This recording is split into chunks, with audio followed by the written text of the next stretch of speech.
नमस्कार, आप देख रहे हैं प्राइम टीवी। मैं हूं आपके साथ सपना सिंह।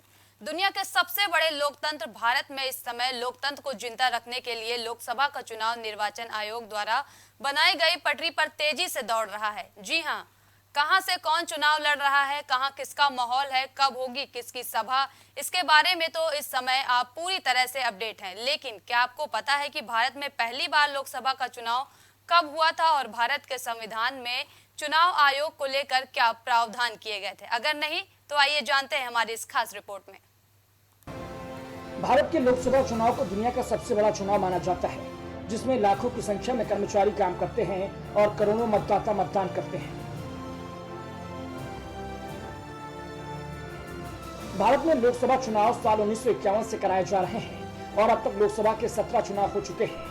भारत का निर्वाचन आयोग इन चुनाव को संपन्न करवाता है।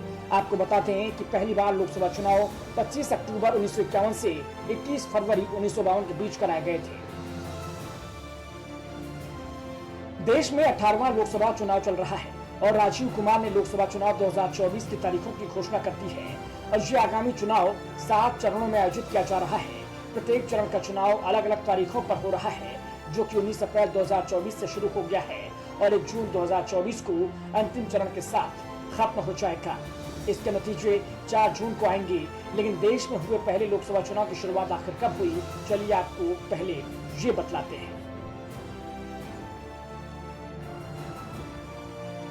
25 अक्टूबर 1951 से 21 फरवरी 1952 पहली लोकसभा के कराए गए थे चुनाव।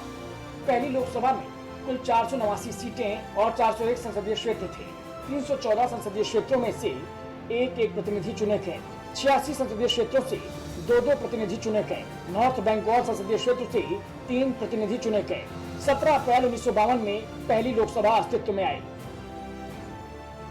अब जानते हैं भारत निर्वाचन आयोग के बारे में। भारत निर्वाचन आयोग, जिसे चुनाव आयोग के नाम से भी जाना जाता है, एक स्वायत्त संवैधानिक निकाय है जो भारत में संघ और राज्य चुनाव प्रक्रियाओं का संचालन करता है और ये देश में लोकसभा, राज्यसभा, राज्य विधानसभाओं, राष्ट्रपति और उपराष्ट्रपति के चुनाव का संचालन करता है। भारतीय संविधान का भाग 15 चुनाव से संबंधित है, जिसमें चुनाव के संचालन के लिए एक आयोग स्थापित करने का प्रावधान किया गया है। चुनाव आयोग की स्थापना 25 जनवरी 1950 को संविधान के अनुसार की गई थी। संविधान के अनुच्छेद 324 से 329 तक चुनाव आयोग और उसके सदस्यों की शक्तियों, कार्यों और योग्यता से संबंधित है। निर्वाचन आयोग में केवल एक चुनाव आयुक्त का प्रावधान था, लेकिन राष्ट्रपति की एक अधिसूचना के जरिए 16 अक्टूबर 1989 को इसे 3 सदस्यीय बना दिया गया। इसके बाद कुछ समय के लिए ये 1 सदस्यीय आयोग बना और फिर 1 अक्टूबर 1993 को इसको पुनः 3 सदस्यीय आयोग बनाया गया। तब से निर्वाचन आयोग में एक मुख्य चुनाव आयुक्त और 2 चुनाव आयुक्त होते हैं। निर्वाचन आयोग का सचिवालय दिल्ली में स्थित है। मुख्य निर्वाचन अधिकारी IAS रैंक का अधिकारी होता है, जिसकी नियुक्ति राष्ट्रपति द्वारा की जाती है। चुनाव आयुक्तों की नियुक्ति भी राष्ट्रपति ही करता है। इनका कार्यकाल 6 साल या 65 साल की आयु तक होता है। इन्हें भारत के सर्वोच्च न्यायालय के न्यायाधीशों के समकक्ष दर्जा प्राप्त होता है और समान वेतन और भत्ते मिलते हैं। मुख्य चुनाव आयुक्त को संसद द्वारा सर्वोच्च न्यायालय के न्यायाधीश को हटाने की प्रक्रिया के समान ही पद से हटाया जा सकता है। तो ये रही पहले लोकसभा चुनाव और चुनाव आयोग के बारे में विस्तृत जानकारी। तो ये रही पहले लोकसभा चुनाव और चुनाव आयोग के बारे में विस्तृत जानकारी। ऐसे ही रोचक और तथ्यात्मक जानकारियों के लिए देखते रहिए प्राइम टीवी।